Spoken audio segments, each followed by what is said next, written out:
Alguien a quien respeto, es uno de los hombres que más sabe sobre religiones en el país, un analista, un estudioso, que autor de distintos estudios y libros, que ahora nos trae un título que ha escrito y que es además sumamente oportuno, junto con Bernardo Barranco.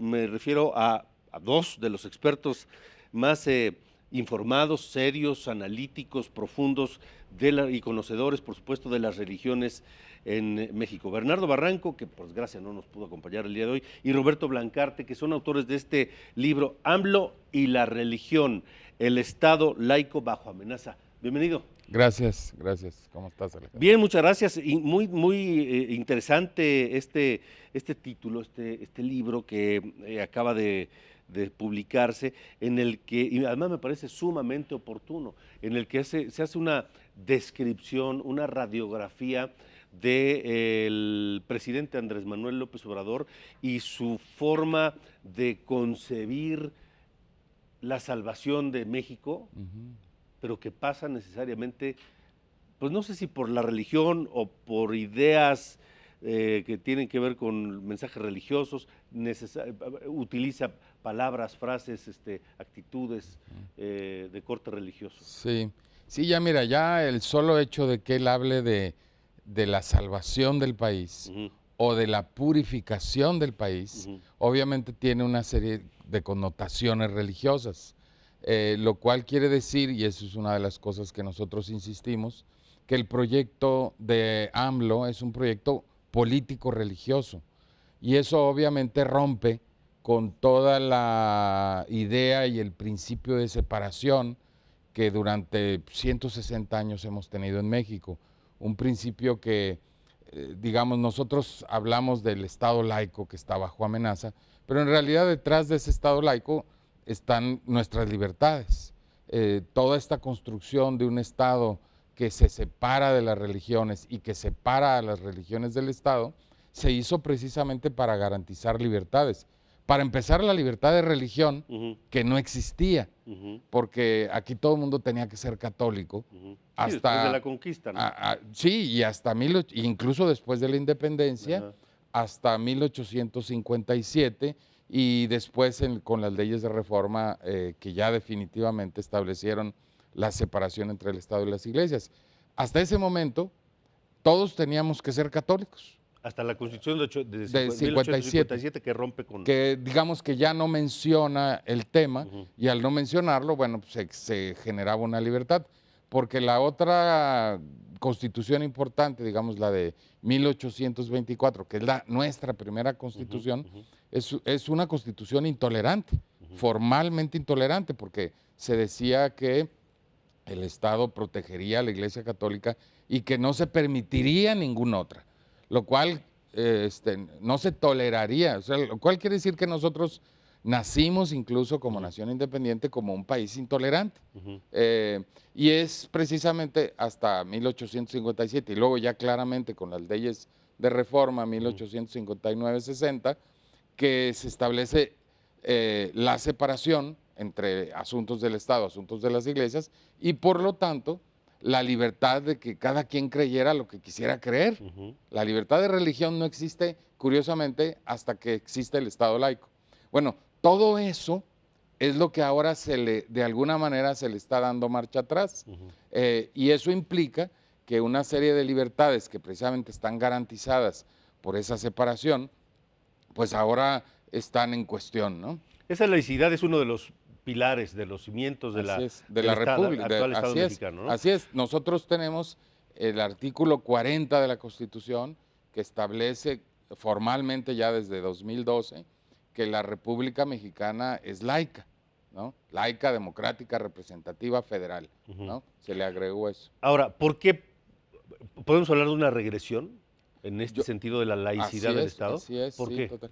Porque cuando el presidente introduce sus concepciones religiosas, sus convicciones religiosas personales al ámbito público, obviamente genera una serie de distorsiones respecto a cuál es el papel de la religión en la vida de todos nosotros y digamos, y al mismo tiempo genera una distorsión porque tenemos a funcionarios públicos haciendo papeles de sacerdotes y sacerdotes haciendo papeles que les corresponden a los funcionarios Auxiliando públicos. incluso a Así ciertas es, tareas del gobierno. así es. Lo cual en principio sonaría bien, pero el problema es que de repente ya no sabemos a quién acudir, ¿no? Por ejemplo, cuando el obispo de Chilapa, Chilpancingo, fue a hablar con los miembros del crimen organizado y narcotraficantes de Guerrero, ahí de la zona, pues López Obrador lo vio bien, pero el problema es que si la autoridad eclesiástica es la que termina negociando y poniéndose de acuerdo con ellos, imagínate la población, pues dirá, ¿a quién le hacemos caso? ¿Dónde está la ¿Dónde autoridad está la legal? autoridad? ¿No? O sea, no, pues dice, ¿a quién le hacemos caso? ¿Quién es la autoridad aquí Sí, ahora? sí, sí. Entonces, pues todo el mundo dirá, no, pues la autoridad es el obispo. Claro. Y ya no es la autoridad que elegimos, ¿no? Sí. Entonces, ese tipo de cosas obviamente generan muchos problemas.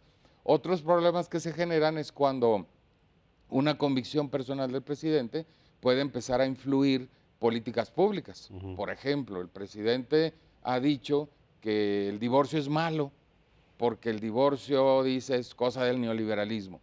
Y todos sabemos, en una sociedad más liberal, el divorcio se ha impulsado como algo positivo porque puede permitir, bajo condiciones en las que se protege a los niños, por supuesto, puede permitir que las personas rehagan su vida, que incluso mujeres escapen de la violencia intradoméstica, en fin, que es una medida que obviamente en la medida que se rompe una pareja, pues no es bonito, pero al mismo tiempo permite que las personas puedan volver a hacer sus vidas. Es parte de la libertad individual. Es parte de las ¿no? libertades que los gobiernos han tratado incluso de promover facilidad para el divorcio. Los gobiernos conservadores no, los gobiernos conservadores tratan de incluso que no exista. Por ejemplo, en Chile, hasta 2004, estoy hablando de hace muy poquito, no existía el divorcio por influencia de la iglesia. Entonces, ese tipo de cosas, cuando un funcionario empieza a meter sus convicciones personales, empezamos a tener todos temor de que las políticas públicas empiecen a coartar nuestras libertades, ¿no? Pero, a ver, aquí encuentro un doble discurso, una dicotomía. Sí. Esto del divorcio, por ejemplo, que el presidente habla algo en contra del divorcio, pero se dice liberal, encabezar un gobierno liberal. Se dice juarista, pero uno de los fundamentos del juarismo es la separación de las iglesias con el Estado, pero el presidente López Obrador le abre la puerta a las iglesias, particularmente la fe que él profesa, les abre la puerta para que obtengan concesiones de radio y televisión, los utiliza para repartir su cartilla moral. Sí, hay gente de iglesias que está instruyendo religiosamente a jóvenes para construir el futuro, con dinero público, o sea, con dinero nuestro, tuyo y mío que pusimos de impuestos. Entonces hay en efecto una serie de contradicciones, de confusión, mucha ambigüedad, y eso es lo que nosotros estamos tratando de señalar, que en el fondo el proyecto político religioso es un proyecto muy conservador por eso mismo, ¿no? Sí, claro. Y de juarista en esos términos por lo menos no tiene absolutamente nada, porque está en contra del principio de separación, no solo de política y religión, Estado e Iglesia, sino público y privado, porque en el fondo a nosotros no nos debería de importar lo que el presidente crea en su fuero interno, sus convicciones religiosas, tan respetable como la de cualquier son todas muy respetables. El problema es cuando el presidente las mete a la función pública, cuando él se convierte en un predicador, cuando invita a los miembros del clero o de ministros de culto de diversas iglesias a hacer funciones de gobierno, ahí sí es donde ya empiezan los problemas, precisamente, ¿no? Tenemos aún una subsecretaría de Gobernación fusionada ahora en una amalgama un tanto compleja, rara, a cargo de Alejandro Encinas, que es el subsecretario de Derechos Humanos, Migración y Asuntos Religiosos. No, fíjate que la subsecretaria es una chica que se llama Diana, no me acuerdo, no me acuerdo ni cómo, por ahí está el nombre. En realidad, es una chica que ¿Ella es la de Asuntos Religiosos? Así es, que es experta en transferencias cósmicas. Sí, sí. Entonces, muy cuestionada su nombramiento. Entonces, bueno, esa es la subsecretaria encargada de asuntos religiosos y asuntos democráticos y algo así, ¿no? Ujú. En efecto, es otra mezcla, Sí, ¿no? porque, Pero, porque atiende los asuntos religiosos, pero también a los afectados por la explosión de Tlahuelilpan, así es, así es. ¿no? Sí, y si fuera experta en todo eso, bueno, pues está bien, ¿no? Pero yo francamente, pues tengo mis dudas de que alguien que se diga experta en transferencias cósmicas realmente tenga una idea sobre lo que es la separación iglesia-estado y lo lleve a cabo como debe de ser, ¿no? El tema, ¿no?